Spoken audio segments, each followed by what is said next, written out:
This is Justin Vincent. You're listening to One Team, One Podcast. Tigers trailing Auburn 21-19.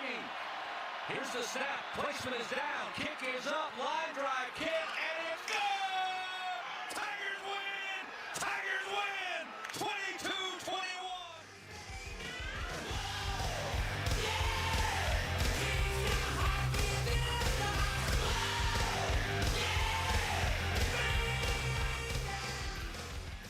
We showed you what the GOAT was last year when we beat y'all 50-7.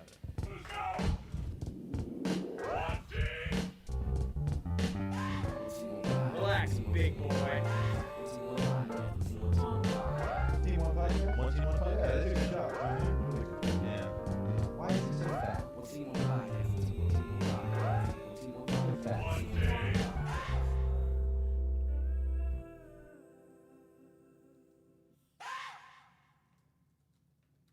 All right, guys, welcome back to One Team, One Podcast, episode 40, Jack. 40, Devin White. It's got to be Devin White. The only other one I can think of was before your time, and that's David Butler. Ooh, David Butler. Okay. You don't know who that is. Don't even act like you know who that is. Yeah. David Butler. Big show tonight, guys. We have Cole Tracy joining us on the show tonight. And before we do that, though, I wanted to get into a little bit with our sponsors, Courtesy Automotive Group and Courtesy Buick GMC in Lafayette. Brandon Lejeune, Courtesy, is doing some big work out there in Lafayette. Wanted to give him a big shout out. We appreciate everything that he does for us. Be on the lookout for the 2021 GMC Yukons, guys. They're rolling in. He is he's pumping them out, and he's actually taking a lot of pre-orders right now for those, and he's taking a lot of pre-orders for GMC Hummers. There's all kind of things going on for GMC right now for 2021. So I'll post all of his information out on this Facebook post whenever I do that. Be on the lookout for his hit list. Brandon's got a lot of big things happening over there, so reach out to Brandon whenever he posts a deal. You need to hit him up because it's not going to be around very long. But also a big shout out to Bear Process Safety, the big orange Bear Process Safety. Adam Barry, he does a lot of good things in Baton Rouge. Very community oriented. They are a boutique process safety firm, handling process safety for a lot of industrial plant areas, but he actually does stuff worldwide. He's actually doing some stuff in Belgium right now. It's crazy. So reach out to Bear Process Safety, guys. You'll see him all over the place, the big orange bear. You can't miss his logo. It's everywhere. Bear Process Safety. Perfect. You did that perfect. All right, big news today. Huge breaking news. All right. TJ Finley is the starter. Yep. Miles Brennan is still hurt. He's still got a tummy ache, so he can't play. That's too soon, you think? Jeez. A little much? Jeez. Okay. Jeez. So TJ Finley's going to play. So wait, hold on. Miles ahead. Brennan, do we think maybe he didn't gain enough weight? No, I think but maybe he gained too much weight. He gained it too fast, and he's out of shape. I think that's probably what it was. That's why we have to talk to Cody Worstrom about that. The him and Jack 217, Murchie. yeah, the 217 is not going to work. All right. Also, big news: Apu Aika transfer portal officially. Speaking of too much weight. Yeah. I don't know how to. I feel kind of gross about the whole thing. I feel gross about that. I feel gross about the Sage Ryan stuff. Right. We can kind of get into that stuff later if you want. But I think a lot of this is like, I mean, are people just watching every Saturday us playing defense? Right. Sounds like it's what they're doing. So, right. There is obviously a trickle down effect to playing bad. I think maybe we just weren't thinking about, and now it's really smacking us in the mouth. Speaking of smacking us in the mouth, I don't know where I was going to go with that. I don't either. Really interested in where that was going. Yeah, so Cole Tracy's here with us, guys. He is going to be joining. That doesn't have anything to do with what I just said. Is that where you were going? No, with it wasn't. But we will talk about 2020. I want to see how much Cole has really been following the team, all that kind of stuff. But also, it's Auburn week. This is actually my favorite week of the year. Auburn week. There's so many memories about Auburn week. We've been trying to post a lot of those for you guys. I have the older perspective. Jack has the newer perspective.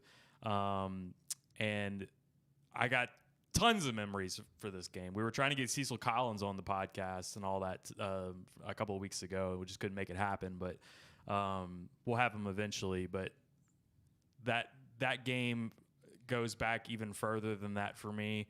Jamie Howard. I know. Bring back the magic. There's all kinds of stuff that we can kind of talk about with Auburn, but your number one on the list was Cole Tracy, 2018, winning the game-winning field goal. It was the big. first. It was big for me too. I had it on my list, but I took it off. It was the first road game I'd ever been to, so right. That was a pretty good experience, I would say. Actually, that is a fantastic. I wonder if he's on here. Wesley was at that game. He was only a few rows down from me and Travis. That is a fantastic first game for you to go to. Yeah, road game. I mean, I had gone to a couple of neutral site games, but that was the first time I had been in like a stadium where like the vast majority of the fans are not LSU fans. Okay. And that, I mean, dude, they get loud over there, and that they're not going to be loud this weekend because there's not very many of them. But right. That Auburn, Jordan Hare can really get loud, and I mean it's not like one of the bigger stadiums in the SEC. I think it's 87,000, something like that. Something like that.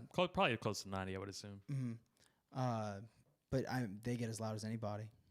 Well, we're going to get right into it. I have Cole in the waiting room now, so we're going to bring Cole Tracy in right now, guys. So all you LSU fans, get ready. We got LSU kicker, the should-have-been Luke Rosa Award winner, 2018, right. Cole Tracy.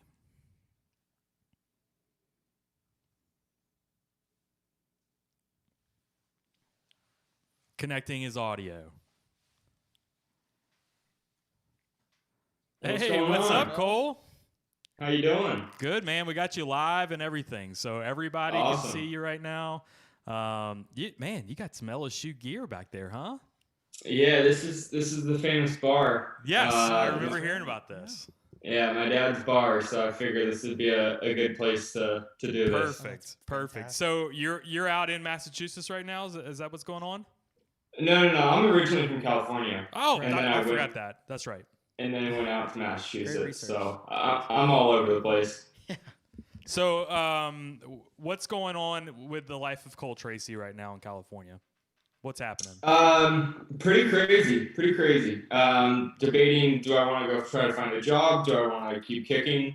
It seems like every time I go and try to find a job, I get a call. So about a month ago, I was interviewing for some 9-to-5 jobs, and Cleveland called, so I flew out to Cleveland, did a workout.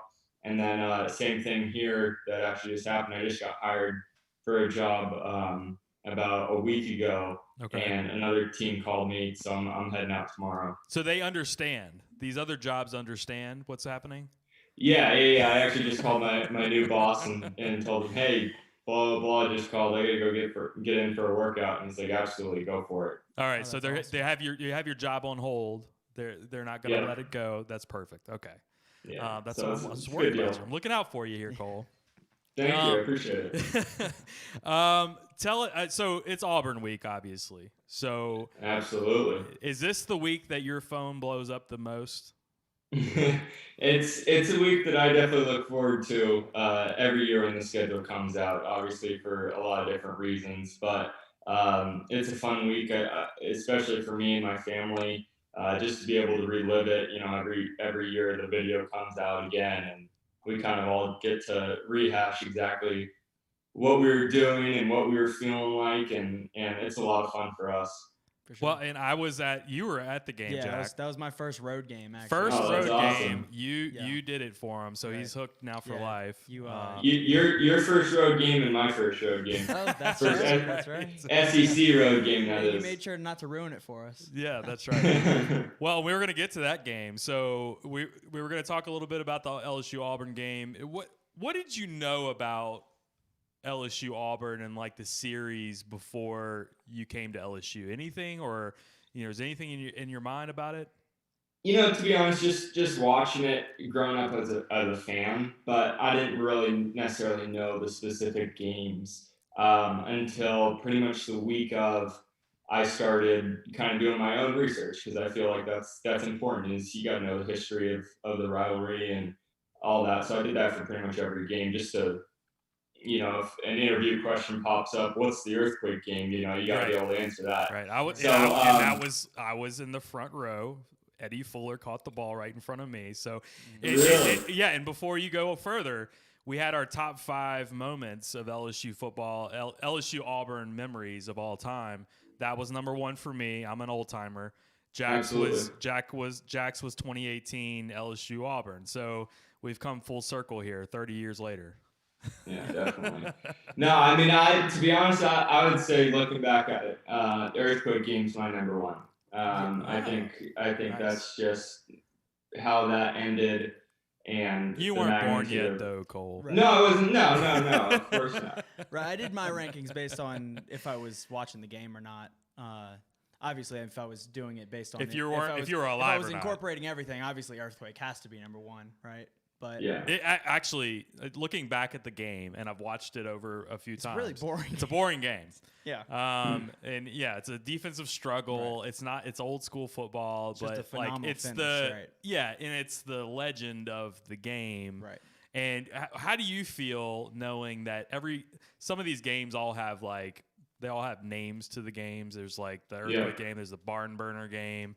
Now there's Kick Tracy. Is that the name that you know? I don't know. I've heard a few different ones. We'll kind of have to wait and see over time what they end up naming this. Just honored to be in that situation. But I've heard Ice Cole. Here we got some of the newspapers up here. There we go. Oh, that's Okay, perfect. there we are. Games. So, Cole is ice. I like it. Cole is Ice, and then Stone Cold. Stone Cold. So Perfect. kind of just depends on who you ask. That's awesome. All right, so I know there is a LSU alumni contest going on right now. You posted it today. You want to speak a little bit about that and give it a plug? Yeah. They just reached out to me and asked if I could kind of get the word out a little bit.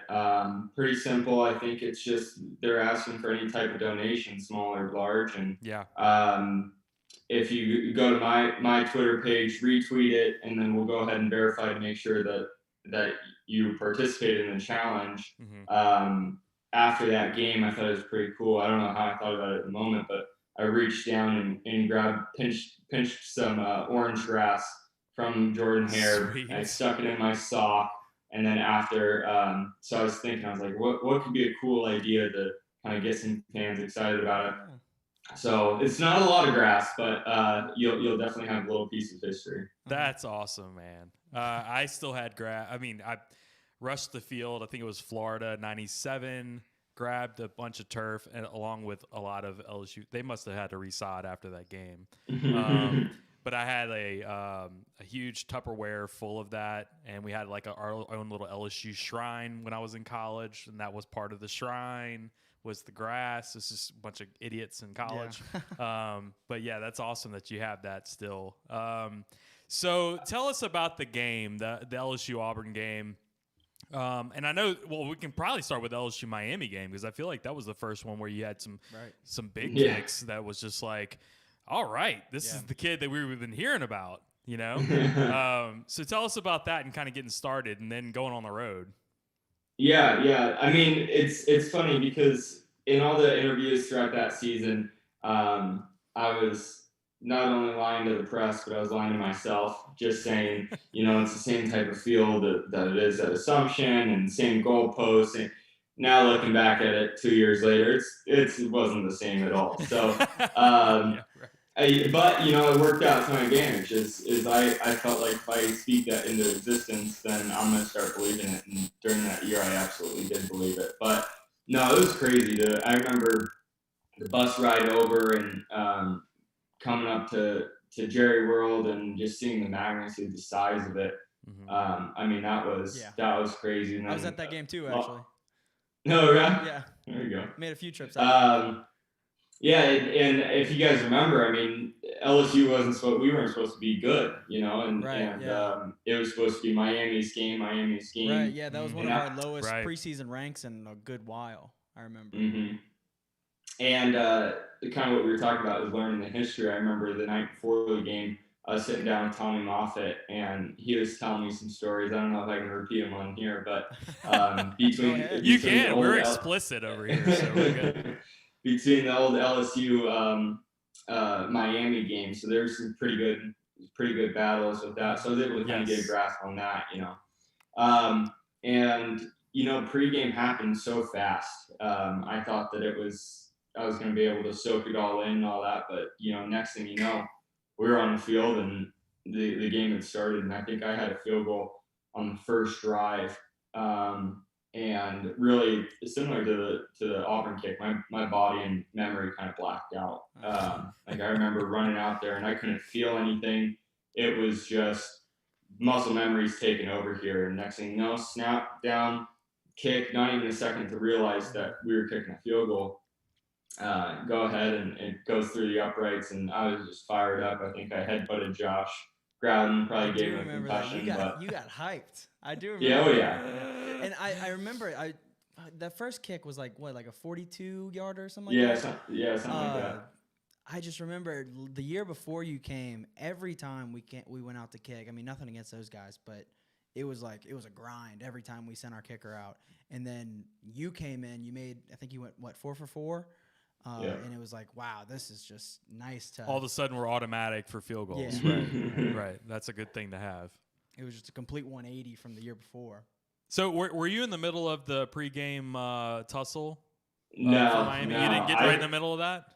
No, I think I was still in the locker room. I think that was when maybe we hadn't come out yet, or no, I remember hearing about it. I mean, everybody came back in the locker room all pissed off and fired up, and I was like, I don't care.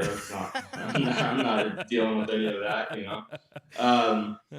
But yeah, it was crazy. Yeah, exactly. That 42-yarder, and then I think we had some 2 short ones, so that gave me some confidence and being like, okay, you can do this, and had so much adrenaline, so much nerves, or not necessarily nerves at that point. I was just fired up with the flow of the game. I remember we go out there for the 54-yarder, and hearing some stories later, Greg McMahon, so how it works is I'm on the sideline and I look down to see the special teams coordinator either go like this, means go kick a field goal, or no, we're not kicking it. And I look down and I see Coach McMahon put his arms up, and I'm jogging out there, and I think it was too late to call a timeout or something, but I guess Coach O was screaming, no, too far, too far. And we were already snap kick. I mean, I don't know the truth of that, but and snap kick, and then you see Coach O pointing up to the sky. So luckily it went through, or else I would have probably been on the hot seat. Well, and you had his confidence for the rest of the year at that point, right. I'm sure. I think so, yeah.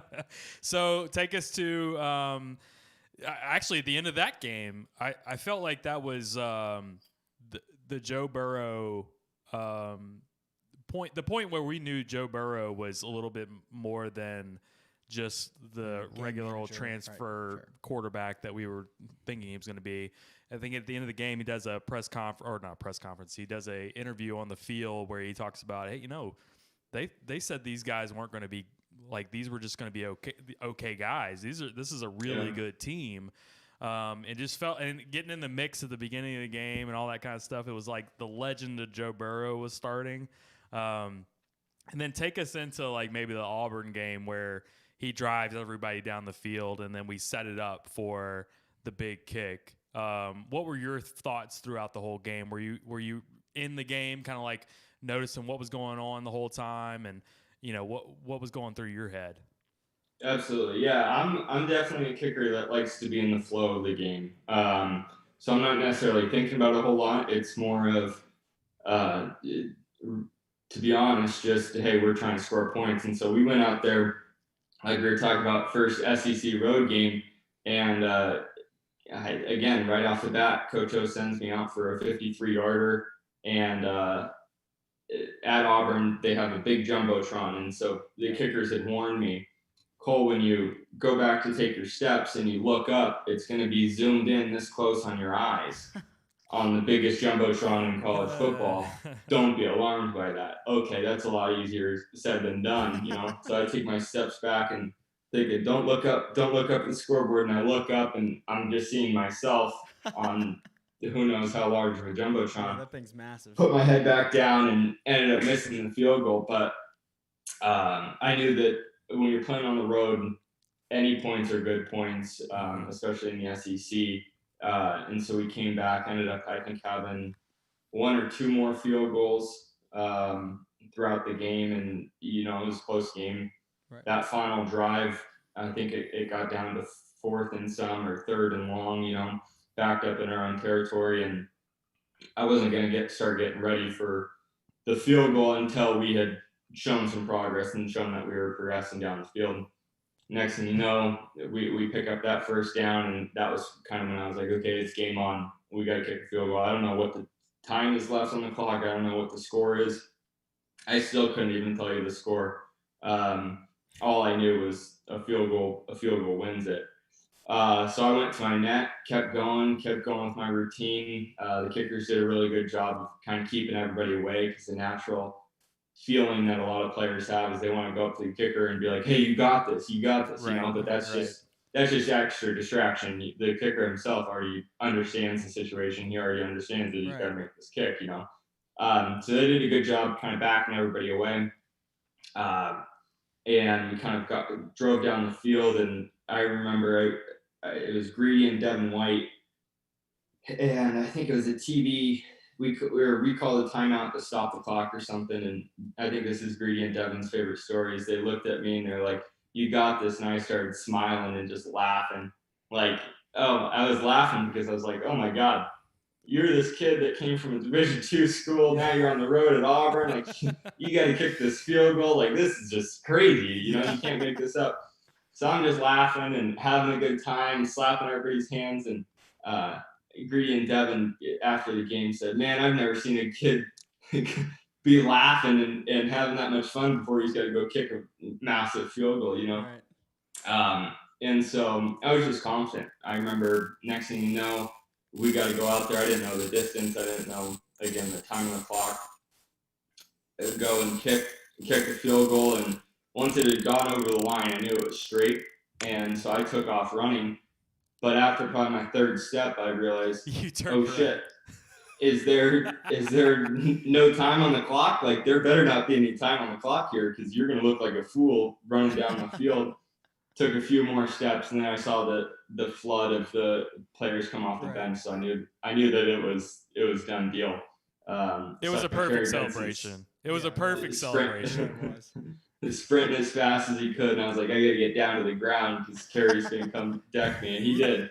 Hardest hit I took all year. And just being down underneath the pile, it was crazy. That's awesome, man. Yeah. So, how was the hold though? From was it Zach Von Rosenberg giving you the hold? Or was it was Josh. Everything was smooth. Well, thank God it was Josh, not Zach. Yeah, I mean, Josh and I, we had such really, since I came on campus June 1st, by June 2nd, we were already getting snaps and holds. So the three of us were really in tune. Blake knew how long it took me to set up. You know, he could feel me, and then Josh could feel me as well. So it was just as smooth as can be. Yeah, you had a professional long snapper there for you the whole year. Yeah. It helps. It helps when you have a guy that's drafted in the 5th round or something like that. That's right, as a long snapper.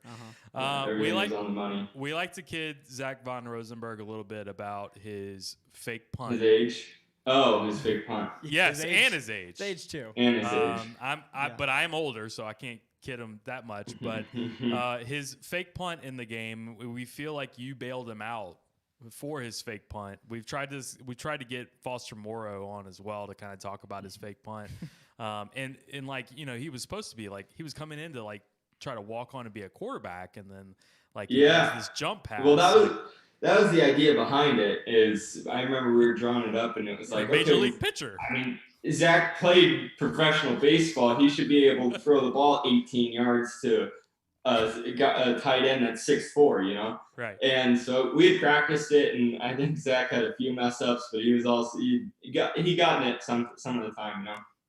And as a kicker, you notice a lot of things. Like if a certain team's running a fake field goal, you can just get a feel for it, or you can tell that something's different. And so I obviously didn't have a headset on, so I didn't know that we were running it until I could kind of see the play setting up.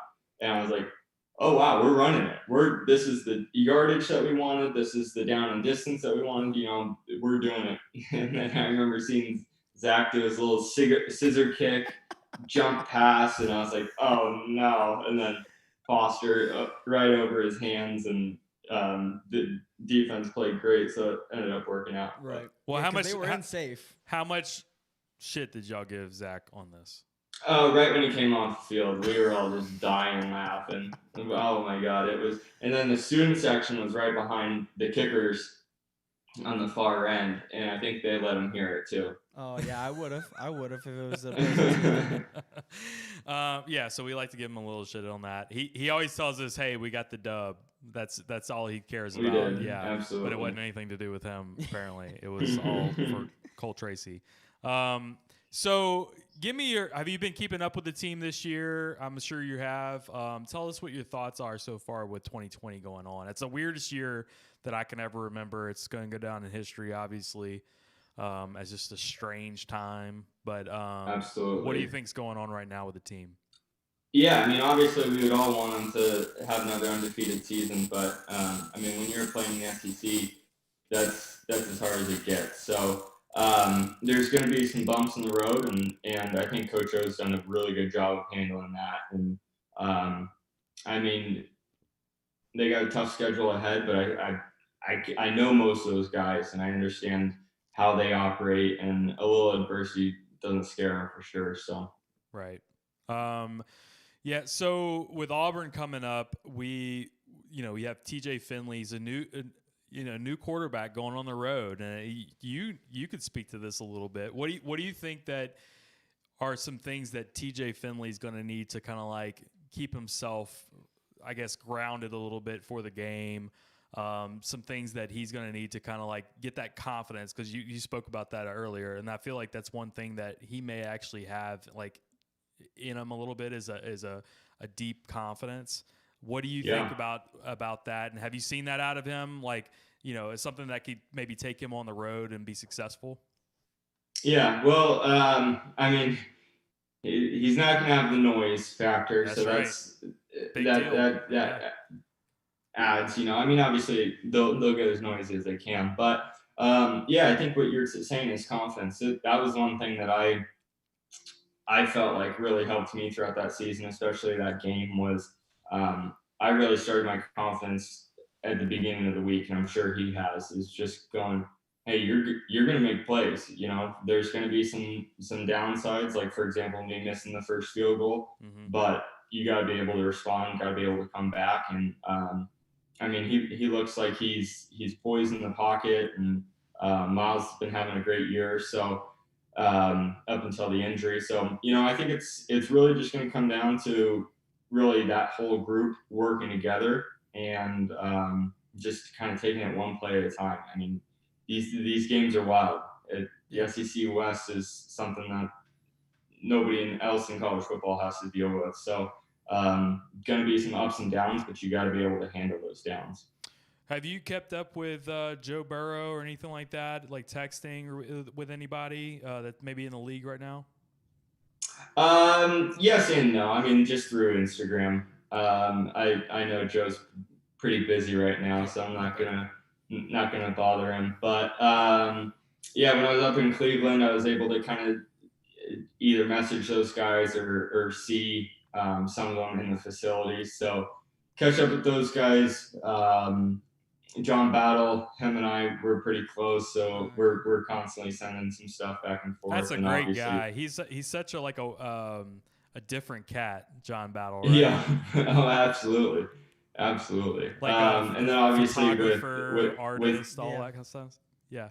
Yeah, and then talk to Blake a lot. So yeah, I definitely have some interactions with the guys, but I also understand that they're in a full-time job right now, and they don't necessarily need their kicker from 2 years ago bugging them every week. Well, you can send us Joe's cell phone number, and we'll do that. We'll bug him. Yeah, You know? and then you can just come on the show when he comes on. It'd be That's cool. right. It'll be like a 4-way Zoom call. Right. Would you say? Yeah. How often do you go to the facility? Wow, can't talk.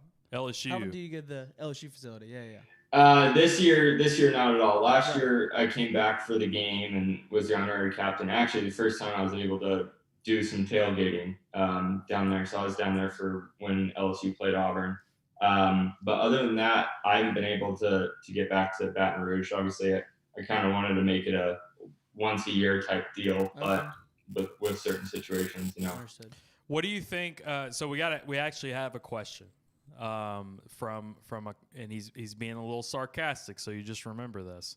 What do you think about kicking at Assumption and giving you a better advantage of playing in the NFL right now and kicking in front of like 3,000 fans? Does it feel like you would have I an have thought advantage about for that? it's actually, I personally say it's harder to kick in front of really no fans than it is in front of a lot of fans. Oh, I bet. Because you can hear kind of every little comment or no comments. That was one thing that Coach Chesney at Assumption did for me was he would purposely, when the whole team gets around the field goal kicker and they try to make a lot of noise, try to distract him. So he would do that, and then on a certain kick, he would go like this, and everybody would get dead quiet. Mm-hmm. And I felt like those were definitely the harder kicks because I've always felt like that on like free throws and stuff. Like if everyone's quiet and there's just like one guy yelling at you, that's way worse because you can see, you can like hear what he's saying. Yeah. Yeah. But yeah, I think that I've definitely played in both situations, so I think I definitely have a little bit going for me there. And the follow up was that just now he's watching us and he said, okay, based off that answer, there's zero reason why you're not an NFL kicker. He said, especially for the Bengals, you should be the kicker for the Bengals. What's his name? Fat Randy. Fat Randy, yeah. Fat Randy, you should be the kicker over Fat Randy for sure. So who's the tryout for? Can we say that? It's we can't say that yet. I don't know if there's any rules on that. I'm gonna hold it quiet until it happens. We have thousands of fans, so yeah. Don't say it if you don't want to.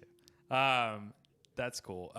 So who are the other tryouts that you've had so far? Cleveland, you mentioned that one, right? Yeah, that was one this year. Last year I didn't really have any except for the mini camps with Green Bay and then New Orleans, and then in the XFL for a little bit. So that's right. Yeah, I was gonna ask about that.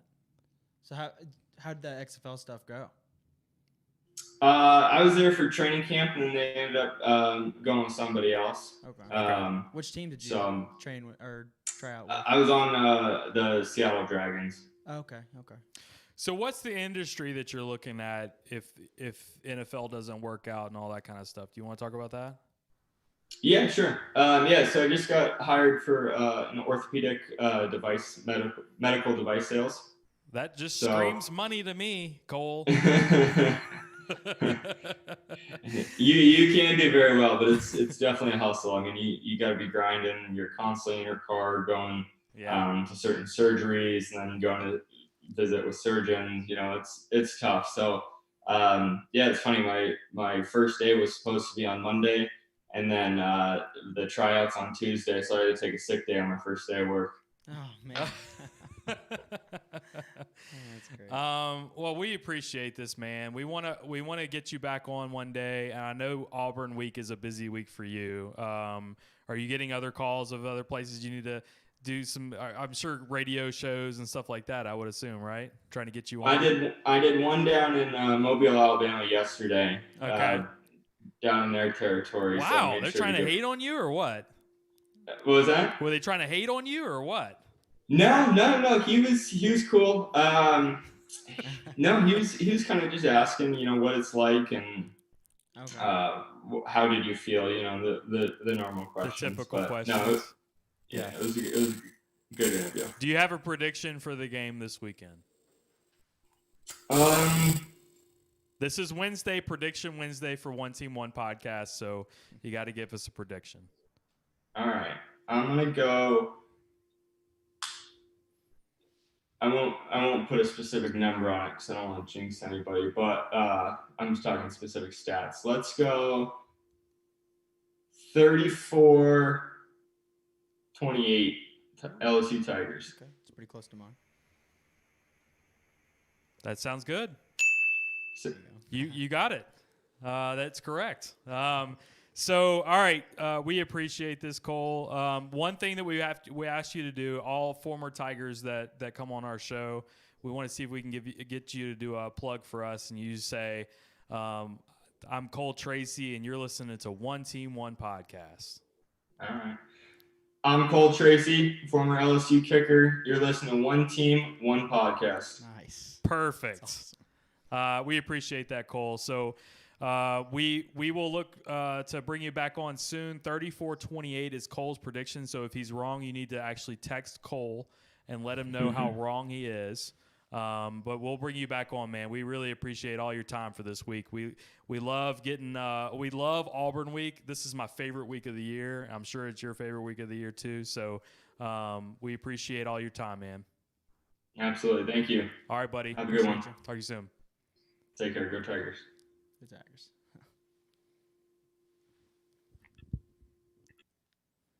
That was Cole Tracy, guys. Awesome, man. That guy's so good. Yeah. I love his confidence. Like, I think that's the biggest thing. I always loved how he would just get like so fired up after he'd make kicks. You know, you don't see a lot of kickers that do that. Especially in that Miami game, he really did. He did in the Miami game, and of course in the Auburn game. I mean, he knew how big that game was, and that was the thing. Like, coming from a small school, like, you didn't have to tell him like how big some of these kicks were and like how much momentum he was giving the team. But go 4 for 4 against Miami in like the largest stadium in the country. Like, go from Assumption to like Jerry World. I think you first have the game mouse on the screen, by the way.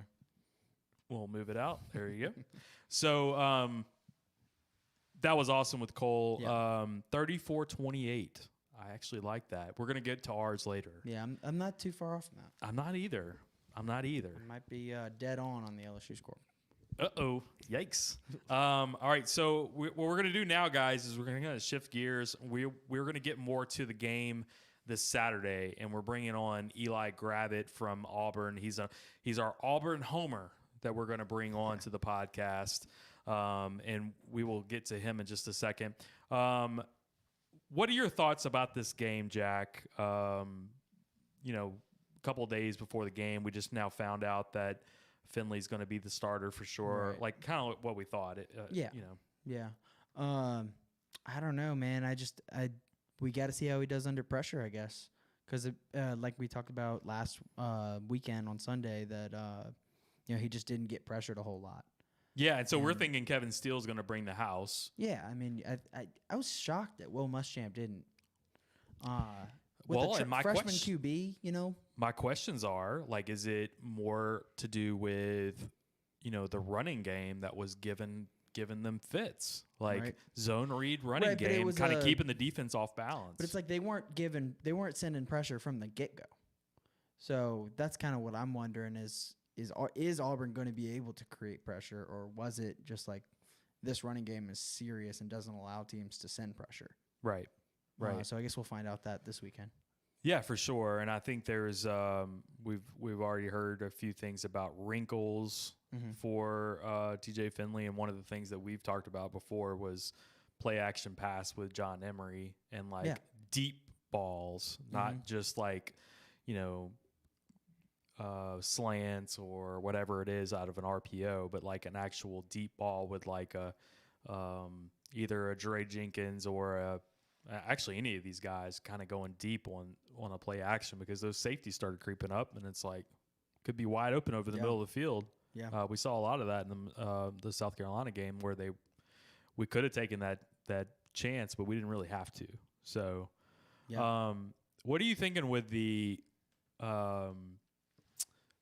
defensive touchdown that we had on Saturday and the special teams touchdown? Does that give you any kind of like pause for this game at all? Like thinking about, we scored 38 points on offense against South Carolina, and it wasn't 52 on offense.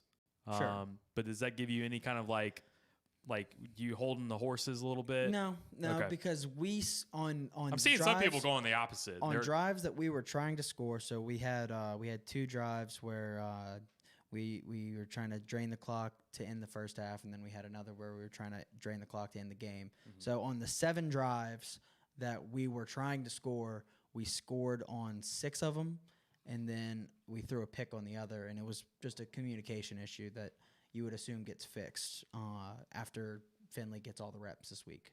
Right. Or at least a lot of that gets fixed.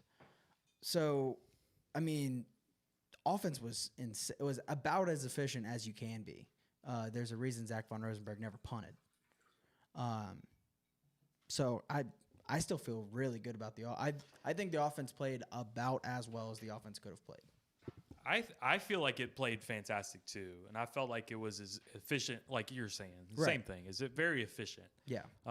Maybe not quite as explosive as it could be, but I think you're going to start seeing that happen a little bit more. I think they needed to give. They needed to see the confidence level out of TJ Finley. Yeah. And I think they've probably seen that enough now to where he had a lot of poise and he had a lot of pocket presence. Right.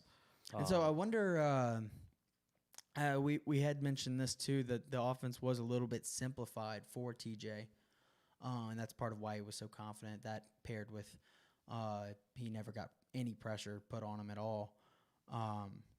So I wonder what the wrinkles that Coach O is talking about. Yeah, to me, it's probably not like big wrinkles or anything. It seems simple, and I think we were doing a good job with even being simplified. Sure. But it could be something small like, we're just going to open it up a little bit more and throw a little. What's the deepest ball we threw the other night? Probably 20 yards? Yeah, I think, something like that. I know Finley was like 1 for 5 throwing the ball 20 yards downfield. Okay. And then 13 for 13 inside of 20 yards. So right. I think the biggest thing I'll be looking for this weekend is to see if he improves throwing the ball downfield a little bit more, because I think that's maybe my biggest discrepancy between him and Miles is that Miles is very accurate downfield. Right. And not to say that he wasn't accurate downfield, but he was only 1 for 5. That's right. So. And his third down conversion. And third down, right. And that's another thing is we're going to see maybe was the third down because we were able to run the ball. Although if we're still able to run the ball, we'll still be efficient on third down. I agree. Yeah, because we'll have a short. That's the main thing we don't know is, are we succeeding at running the ball because Finley's in and because of his ability to run, or is it just offensive line and the running backs and the play calling is all bad? I think that's the debate right now. And I tend to think that the offensive line and the play calling is better right now. I tend to think the opposite. You don't. I tend to think that the play calling and the offensive line is playing better in part due to the fact that the quarterback has a running option at this point. Right. And that the defense they play off of each other for sure. The defense can't just key on the running back now. The defense has got to play a little bit more safe, and they can't allow the quarterback just to keep the ball and run. Yeah. Yeah. I think that's a small little thing that it opens up the defense in so many ways. Not only does it keep your defensive line honest, but it also keeps your safeties from staying back the entire time too. I wonder how many zone reads we ran the other day.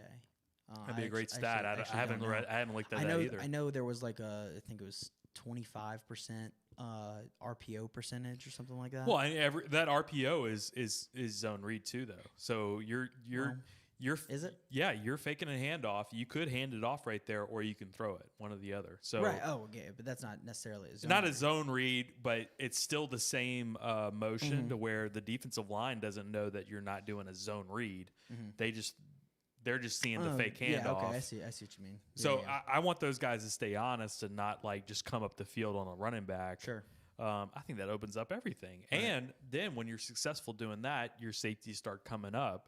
But the other option is you're running these plays that don't make any sense. I mean, Miles Brennan, they want Miles Brennan to keep the ball.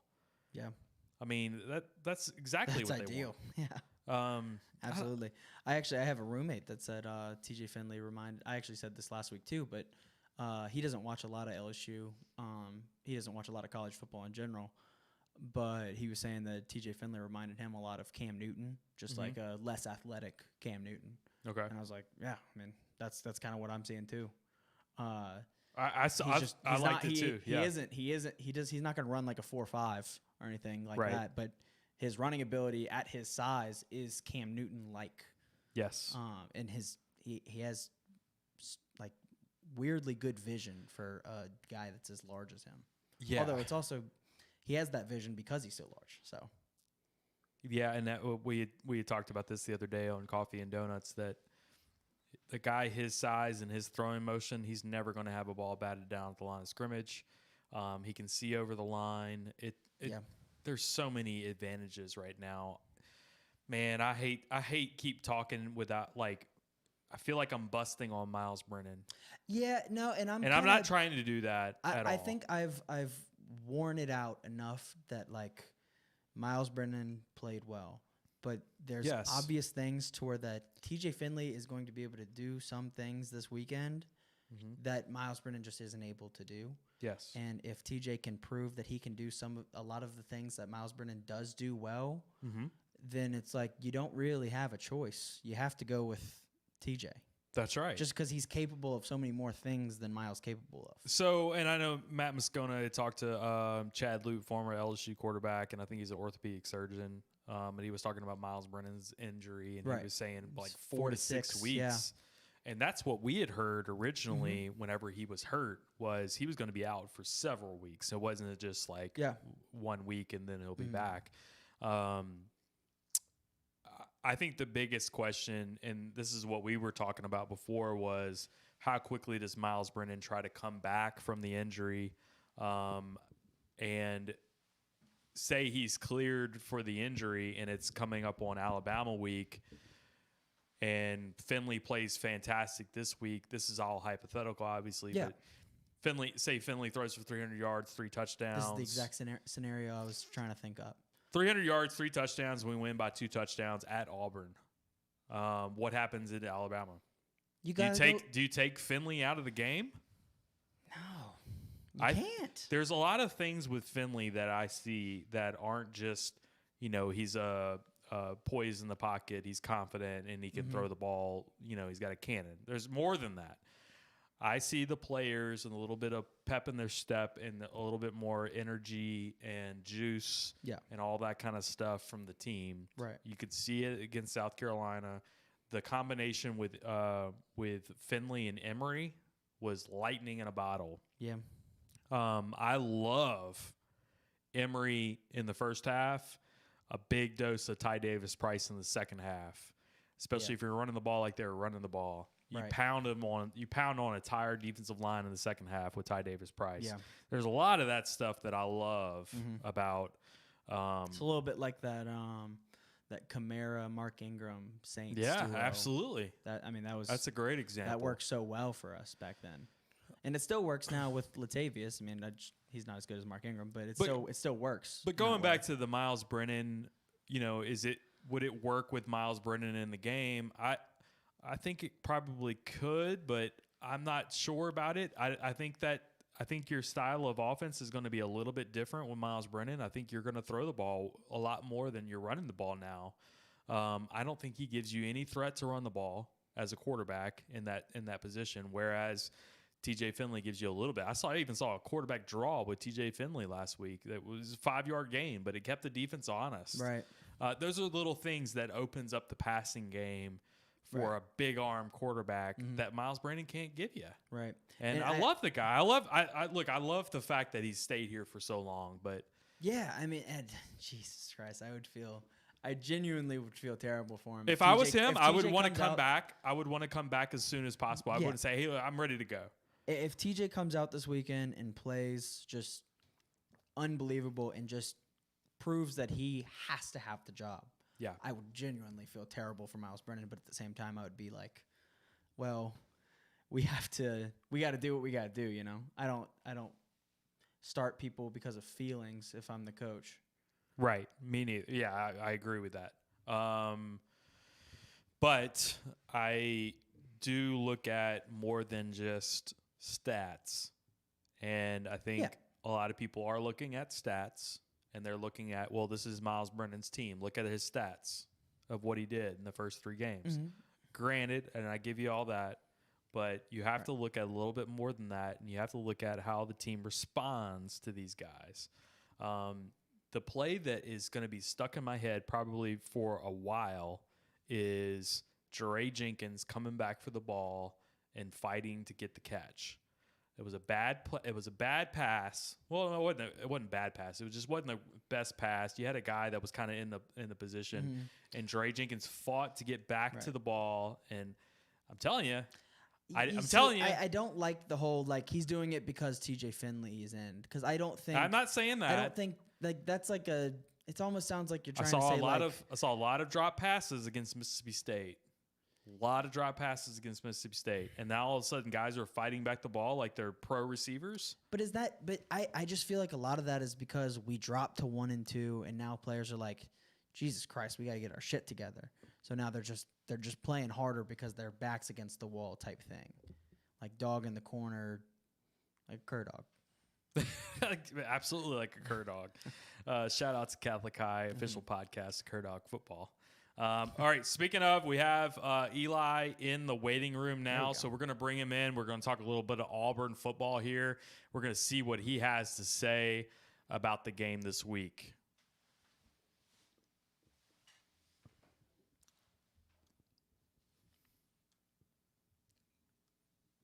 He's connecting his audio, guys.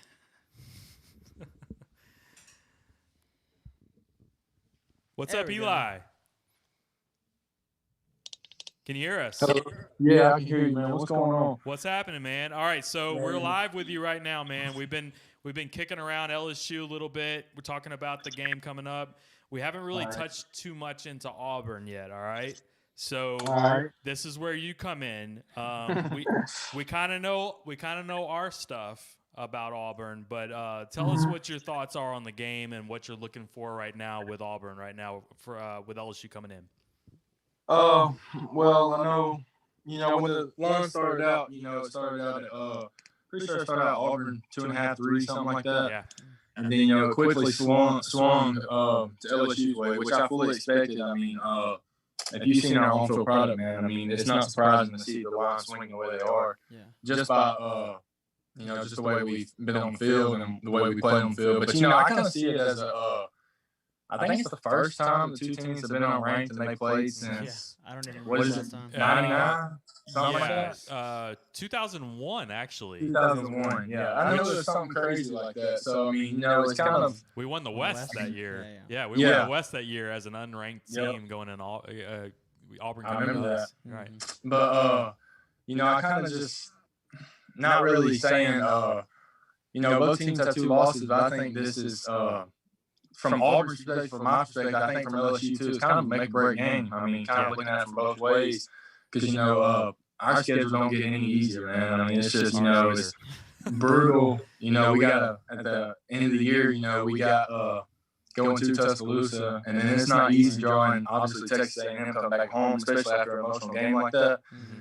So it's definitely hard. Which I know you guys got Texas A&M too. So it's the start of our goal. It's brutal schedules, man. Yeah, and now it's hard, Ole Miss decides they're going to be good. So our first 3 games of the season were our easiest 3, and we came out 1 and 2. So it definitely wasn't the start that LSU fans thought we were going to have. And obviously that falls on our defense for the most part.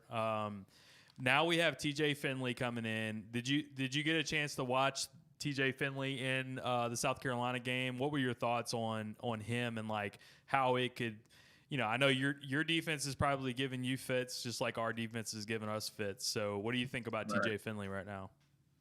From what I've seen, I think I'm not going to go as far and say he's a better overall quarterback than Brennan, but I will go as far and I will say that he's a better, well-rounded quarterback than Brennan. I think, he provides respectful. He's got to be respected around the goal line, and it's kind of hard. I know this is big on me saying this, but he kind of reminds me of Cam. Like, he really does. Just, We his literally playing style. just I'm say not it. kidding. We made just, that comparison like 10 minutes ago. Yeah, and I look, and I'll say I gave him a comparison of, and I don't know if you remember Ryan Perrilloux at LSU, but Yeah. So it's the weirdest thing with him that he's number 11 and he's got broad shoulders, and that reminded me of Ryan Perrilloux off the bat. But like a combination between Ryan Perrilloux and maybe like a Jamarcus Russell, Cam Newton kind of style. Yeah. He's got a cannon that he can just like flip the ball. But keep going with what you were saying. I liked what you were spitting right there. Yeah. Oh, yeah. He definitely he gives me them Cam vibes, man. You know what I'm saying? Just not I the remember freak watching athlete Cam like it was Cam yesterday. What'd you say? Just not like the freak athlete that Cam was. No, I don't know if there is another one of them, but I would say there is. you know, he just kind of gives me that just you know, he just kind of has the feel for it, man. I mean, I seen all the like pregame stuff. Just everything else he was posting. It just looks like the kid has it. I mean, just he looked composed. You know what I'm saying? Didn't look like anything bothered him. But you know, like I said, he's well. I think our defense will definitely have to respect him on the goal line. And if I'm not mistaken, I mean, what was his completion percentage last week? I know it was something crazy. 85%. It's 81. 81? Mm-hmm. I thought it was 85. 81% completion. I mean, that's near perfect, man. I mean, like I said, you know, so you know he's well rounded both ways, and I know he's gonna get our defense fits. But like I said, I think in 2 years, I think you might be talking Heisman race contender. Wow, there we go. That's not, I like that, Eli. that We'll doesn't have sound you that on crazy. again. I'm not gonna, you know what I'm saying? I mean, I'm definitely, you can follow my page, everything. You'll see Auburn through and through. Oh, I know. So, all right, Yeah, let's talk about the things that I'm scared about. All right. So this will be on your offensive side. What I'm scared about is, number one, is misdirection on our defense. Our defense is shown time and time again that we do not know what we're doing with misdirection. We have a lot of miscommunication. We're having a lot of confusion pre-snap with guys in motion. The first thing that comes to my head is Schwartz going in motion and getting like a jet sweep, and our guys are just flat-footed, not knowing what they're going to do, and then all of a sudden he's off to the races. The next problem that I see is Tank Bigsby up the middle, just gashing us over and over and over. Right, especially if we don't have Apu. Yeah, we Apu Ika, our big 350-pound defensive tackle, has just entered the transfer portal as of today. Breaking news on the podcast. Breaking news. So those things combined scare me to death and just makes me think of a shootout coming out in Jordan-Hare. So what are you thinking with that right now for your offense, and like how you guys are going to be able to take advantage of us? Well, the one thing, you know, at the start of the season, we came out and, you know, with Chad Morris coming in, you know, he kind of wants to spread the ball around a lot. He wanted to throw it a lot more. Like, against South Carolina, you know, we had 61 passing plays. Scheming passing plays, we had 61. Okay. I don't know if Gus Malzahn has 61 passing plays schemed up since he's been there. And that, I mean, you know what I'm saying? That's just, it's kind of crazy because, you know, I really do think Chad is going to sooner or later thrive in the offensive coordinator position. Yeah, But the thing is, I just think right now what we're doing, we're trying to make Bo be something that he's not. And I'm not saying that, you know, he's looked bad. You know, I'm not taking up for any of the mistakes he's made because he definitely has mistakes he has to work on. Mm-hmm. But, I mean, when you go from a year of last year, you're running Gus Malzahn, you know, power, let's pound the football, pound it, Sure. to, okay, we're going to let you throw it 61 times in this game. I mean, that's two totally separate different things. Right. And even in high school, you know, he played at Penn Valley and his dad coached him.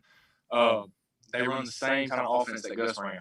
And so right now, you know, I'm really not worried, but it's just I think Gus is kind of he's not calling plays, but he's kind of letting Chad know, hey, we got to get back to, if we're going to win ball games, we got to get back to the ground and pound. Because, I mean, if we can't go on the road and beat South Carolina, we're not going to beat teams like LSU, then we're definitely not going into Alabama and beating them. I can tell you that right now. Right. Especially if we're scheming up 61 passing plays. And the second thing we got to work on, like I said, I study a lot of stuff in depth. Some things, like I'll say, y'all probably like, what the heck are you talking about, Eli? But anyways, our route tree is just atrocious right now. Okay. And like I said, that's what everybody thought Chad was going to bring in. So if you watch our route tree, if you go watch the film, we'll have 4 receivers lined up, And Chad is bringing in a tight end now, which is so much helpful. But with Gus's scheming that he did in years past, there's never a check down, ever. Okay. So if you ever see Bo scramble for his life and he's just trying to make a play, there's nobody to check the ball down to. It's either we're going to that receiver or it's a busted play. And that's one thing I just feel like we have to get better on.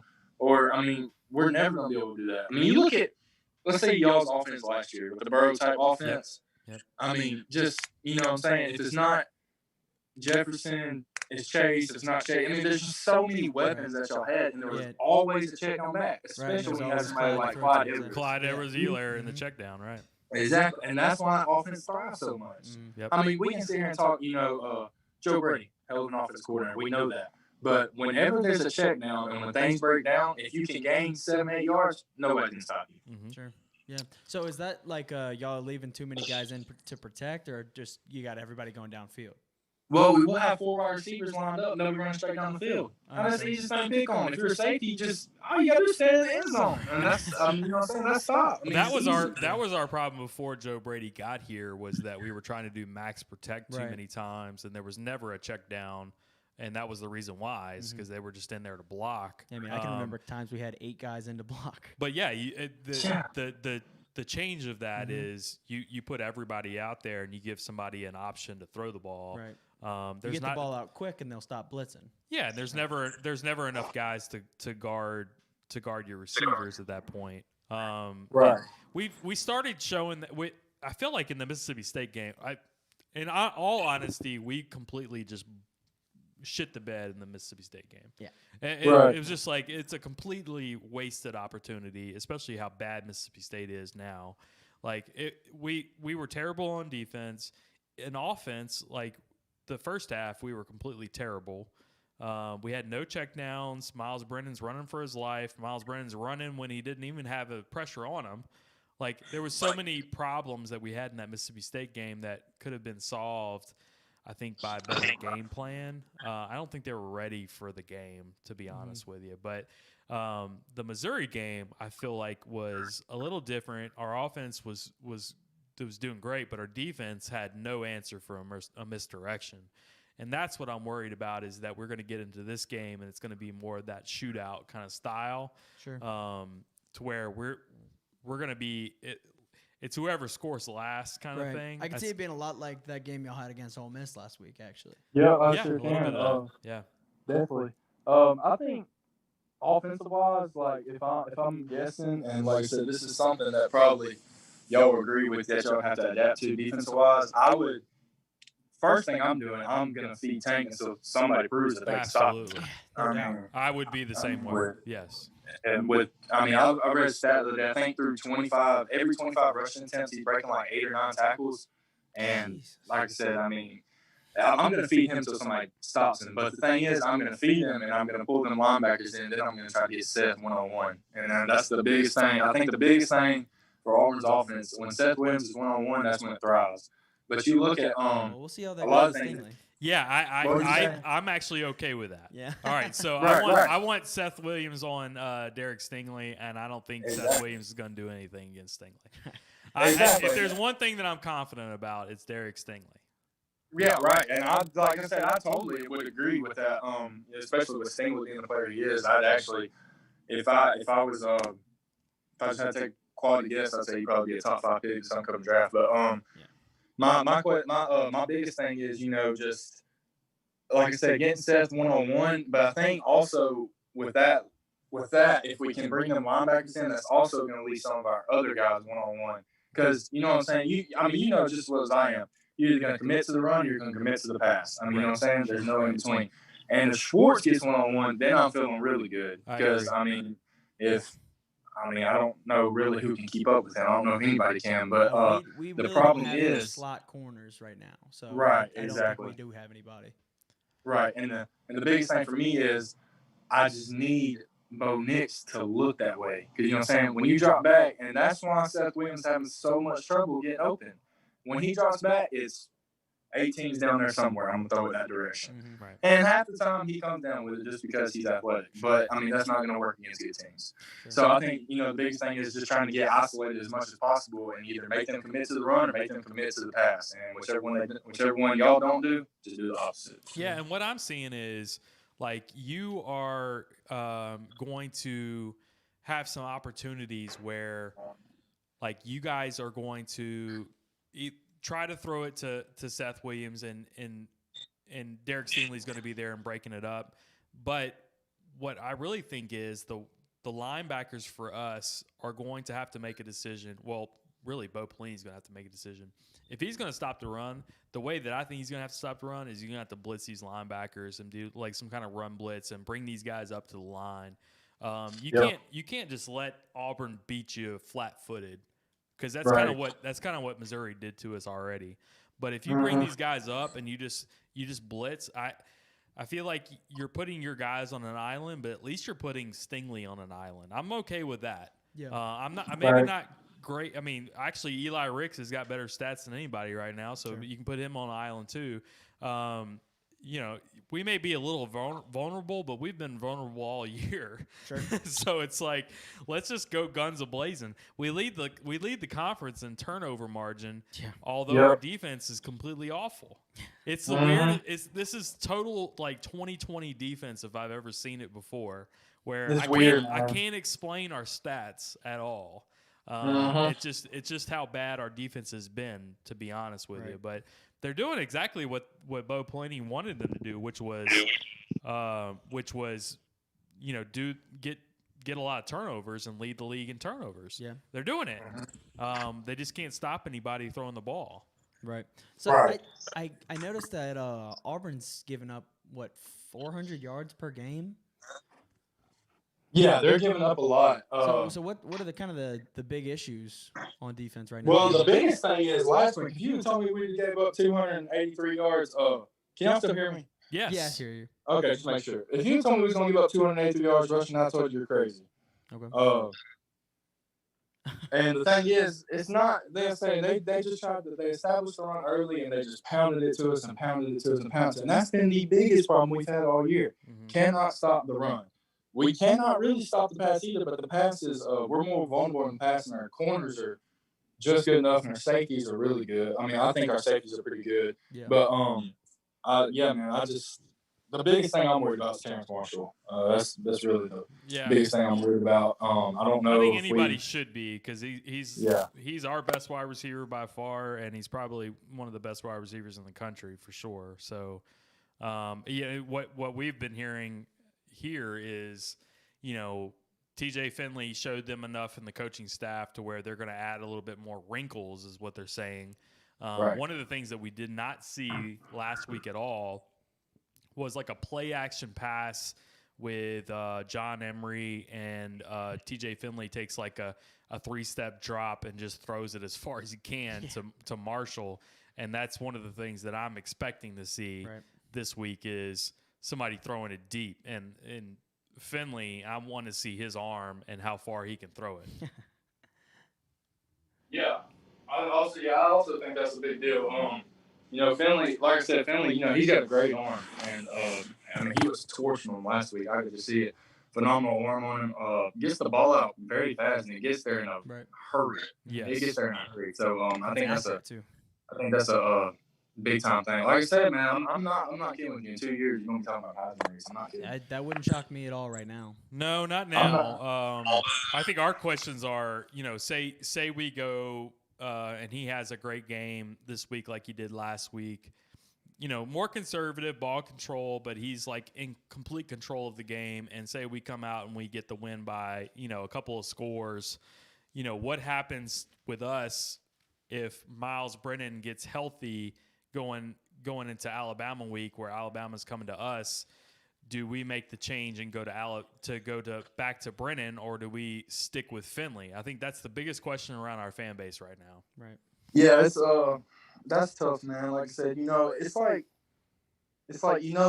Finley is like put up a really good performance, and he's got the factor. But my biggest thing is, what did Brennan do to lose the job? You know what I'm saying? Right. That's it's kind of hard. Yeah. Because you got a kid that has put so much into that university. Sat back for 3 years. Waited on his 4th year, and he finally got the call. Mhm. And it's hard. I mean, it's really a hard decision. But at the end of the day, man, I always go by, if a freshman is out playing senior, I'm gonna give it to the freshman 10 out of 10 times, just because he's there to win games. I would even say if a freshman is performing equal to the senior, I'd play the freshman because he's obviously got more potential. Yeah, More potential. Yeah, that's kind of what everybody. I mean, that's the debate going on right now, and I feel like it's going to get hot and heavy in a couple of weeks, even more than it is now. So, all right, so let's get to the real deal here, Eli. We need scores. All right, we need score predictions. This is Wednesday score predictions. All right, yeah, we already had Cole Tracy on. He kicked the 2018 winning field goal. He picked 34-28 LSU. So all right, we're gonna get your score, and then we'll go through our scores. Okay. All right. So yes, right now. All right. So like I said, hard. I'm gonna go with hard smash mouth game. In the end, I'm gonna kick it 35-31 our way. 35-31 Auburn. Okay. Everybody's in the 30s, I think. I think we're all on the same page a little bit. Everybody's sitting in the 30s. Yeah. All right. What you got? Like I said, I think it's just a matter of who can. Really, the biggest question to me is who can control the time of possession. I mean, I think that's going to be a big factor. I think that actually is going to be a big impact this week. Whoever can run clock and gain yards at the same time, score touchdowns, that's going to be a winner. I guarantee it. I agree. I can see that. So, what's your score predictions? You go first. You want me to go first? Okay. All right. I've been thinking about this all day. I went up on my score. I started off at a certain score, and I went up. I gave each other 6 points each because I figured it'd be more field goals. 37-30 LSU. 37. I like that. Okay. Yep, I like that. I really like that. I think that's yeah, and it's the same thing what you're saying. It's going to be ball control. We played ball control last week and still scored 38 points on offense against South Carolina, who beat y'all. So it's like, I have to think about all these and kind of put it into perspective a little bit. But we also had a defensive score and a special team score. So you never know, man. It can get it might be able to get into the 40s easily. I'm gonna give y'all a little stat. My bad, I didn't mean to interrupt. No, Go ahead. I'm gonna give y'all a little stat. I don't know if y'all know this, but as bad as our defense is played, I do got a stat that Auburn is the only defense that has not let a game go over 30. They have not given up more than 30. Really? Okay. Yeah, you've given up right around that a couple of times. Huh? Yeah, right around that. We gave up 32 to South Carolina. We gave up 28 to Arkansas, but that's the only defense that hasn't give up over 30. And when I read that, I was like, that's got to be wrong. But the only reason really is Alabama's offense against Georgia. That's the only reason. Well, that stat is right alongside the LSU leads the league in turnover margin stat. So we can take both of those stats and we can just throw them in the trash bin right here. If that works. That's all we. Yeah, that's real. I think you can take every stat and throw it in the trash can because I think this game is about as pick'em as a pick'em can get. I agree with that. I don't disagree. Although my score my score is a little bit. I think it's going to be a really close game, but I think LSU kind of pulls away at the end. I think it's 34-23 LSU. Okay, I like it, Jack. Yeah, Jack, I'm liking it. But I think the game's a lot closer than that score indicates. Right. I told somebody earlier, I said I wouldn't be surprised if we won by 3 touchdowns or LSU won by 4 touchdowns. I mean, that's honestly the type of game I wouldn't be surprised. Oh, man. Ain't no way TJ Finley's coming out of the game if we win by 4 touchdowns. If y'all win by 4 touchdowns, they just need to go ahead and get that man the Heisman right now. for his junior year. I mean, that's my hypothetical right now is if he has 300 yards, 3 touchdowns, and we win by 2 touchdowns against Auburn at Auburn, how do you take him out of the game and you put Brendan in the game? Man, you can't. I hope you can't win by that much. You honestly can't. There's no way, in my opinion. Yeah, that Bama game is going to get off the hook if that happens. You're right. All right, buddy. We appreciate it. We need to get our scoop on Auburn, and we didn't want to call J-Boy to do it. We wanted to call real Auburn Homer to do it. All right. Well, you got a real one, I promise. We'll check back in with you. We'll check back in with you after this game. We'll see how all the scores worked out, if that works. Okay, buddy? Man, anytime you want me to get back on, y'all DM me or whatever. Definitely before in basketball season. We'll get you back on in basketball season for sure, okay? For sure, man. Yeah, like I said, y'all just let me know, guys. I'm totally game for it. All right, buddy. Appreciate it, man. Hey, y'all have a good one now. All right. You too. All right, Eli Gravitt with he's a real Auburn homer, like we said. With all the Auburn information, I thought that was pretty good. I thought that we were all on the same page there. I think we were. I think we thinking that the game is going to go the way that we think it's going to go. I think you're going to have a lot of points. I was really spitballing. What's the over under on this game? Do we have it there? 62.5 is what I saw. 62.5. You got the over. They got based it on your score. I think they got it right. I think the 62.5 is no, about dead on. My best recommendation is don't touch that line. Oh man, if it was in the 50s, I would hammer that thing. But I thought it was going to be in the 50s. And you know, if I had a lean on that score, on that total, I would actually lean under. Because I don't know if I see it going like to 70. Or actually, I guess I could see it going to 70, but I don't see it like going crazy over that. But I could see it going a lot under that. I mean, a freshman quarterback for LSU against, I don't know, man. Like, Who I just think knows? about the way LSU Auburn games typically go, and it's like, it's usually in the 20s, almost always. I don't know the last time we had a game against them that both teams got into the 30s. When's the last time we had a game with these two teams having these very defenses? Different teams than in like years this. past, for sure, absolutely. But I for some reason I could picture this game being a very classic LSU Auburn game instead of like the way these teams have been playing this year. I'm thinking a little bit of this game with LSU and South Carolina, and South Carolina beating Auburn before LSU beating South Carolina the way they did, and I'm kind of using that a little bit to my prediction too. So, I just think that TJ Finley is going to be able to do the ball control and everything and be able to run the ball against Auburn. I think running the ball against Auburn is going to be the biggest deal, and we haven't been able to do that in a long time. Yeah, I actually kind of think we're going to be able to gash them on the ground. I do too. Yeah, I think they're giving up something like 180 yards on the ground a game. I think our offense that's is. I think our offense is clicking on all cylinders, and I think it really is. Whenever we have ball control and whenever we're able to run the ball, we're able to throw the ball so much easier. Yeah.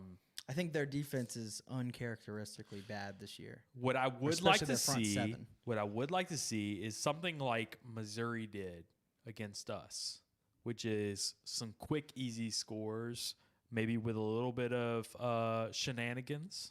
Shenanigans, you say? Yes, a little Tomfoolery. bit of ballyhoo. A little bit of ballyhoo. I want to see a little bit of trickeration, Little mischief. A quick, easy score. Okay. If we can get a quick score, maybe get up early on Auburn, I think that changes a little bit of the dynamic of the game. I think the same way that we did it against South Carolina, where we went and scored quick. I've seen an outrageous amount of flea flickers this year. I would love to see one. I like that. Us. Have we run? Did we run a flea flicker? Oh, we ran one against Vanderbilt. I like Finley running a flea flicker, man. He's got the quickest release. Yeah, he does. I'm always worried about a flea flicker taking too long, and you got pressure on you, and then the quarterback gets hit as he's throwing it. But Finley has such a quick release that that would work perfect for a guy like him. Yeah. That would be great. I think that's key for Finley is staying ahead and staying up above, in score and not pressing. I think when if he's going to have to start pressing and maybe Steele starts blitzing him a little bit with some exotic blitzes, I think that could change some things a little bit. So anyway, that's kind of my thought. 37-30 for me. You're 34-23. You're changing it as we speak. Look at you. You're changing it. I literally came up with that on the spot. Oh my God. I'll give a second score prediction. All right, we'll do our official one team one podcast. I haven't released my my blog for the week, so I'll have my official score. All right, our official one team one podcast prediction will be coming later to you this week, but my personal one is 37-30. Jack's right now is 34-23. And we'll recap Cole Tracy. Cole Tracy was 34-28. 34-28, yeah. I like that. I like that one too. I almost said 37-27. My only thing is I think we're going to get stops in the red zone again because I think last week you saw that we were able to get some stops once South Carolina crossed the 50. I think we're going to do a lot of the same stuff this week. I can agree. Because I think we're starting. We're still giving up explosive plays, obviously, but we're starting to limit that a little bit. Sure. I think Wesley DM'd me yesterday, or maybe this morning, and was asking me how many plays South Carolina had of 20 yards or more, and it was 6. Wow. Which is a lot, but it's That is a lot. But I bet you if you went and looked at the Missouri game and the Mississippi State game, I bet you it's a lot less than that. I haven't gone back. I'll go back and look at that actually and compare, but I bet you it is a lot less. I like that. I would like it to be less. Yes. All right, so we're gonna wrap it up here, short guys. Quick shout out to Courtesy Automotive Group, Courtesy Buick GMC in Lafayette. Brandon Lejeune's been good to us. Check out the 2021 GMC Yukon. They're arriving daily. He's also got 2020 GMC Sierra AT4s, $8,000 off the MSRP. So check out his hit list, guys. He's all about it, man. He's going to always give you a deal. So, and he loves LSU basketball. So whenever you go there, if you want to get a little bit more of a deal, mention LSU basketball. He loves it. So just a little insider tip there. Also, big shout out to Bear Process Safety, the big orange bear, Adam Barry at Bear Process Safety. They're doing big things in Baton Rouge. Hit them up as well, bearps.com. With that, guys, I think we're going to wrap it up. And a big Go Tigers. Go Tigers. Hey, and we LSU Auburn. I think we're going to come out ahead, don't you? Yeah, I feel good. I feel very good. I do too. I think we're going to come out ahead. I think it's going to be a shootout. I think it can get a little hairy if we don't pay attention to the turnovers. It's gonna. I'm very confident that it will be a fun game, a very fun game. I agree with that. I think it'll be a very fun and game one thing to watch. Actually, as well. I meant to ask Eli was how their pass rush is, but I sure did forget to do that. So that's okay. We don't need to know. All right, guys. So again, this is One Team, One Podcast. We appreciate everybody listening to us. Follow us on Facebook, Instagram, Twitter. Twitter is One Team, One Pod on Twitter. Also on YouTube. So you can check us out on YouTube. You can check out all these old broadcasts on YouTube. And then we're on Spotify, Apple, anywhere you can find podcasts. We'll post those tonight as well. So again, this is One Team, One Podcast. Logging out. We showed you what the GOAT was last year when we beat y'all 50-7. Let's go. One team. Relax, big boy.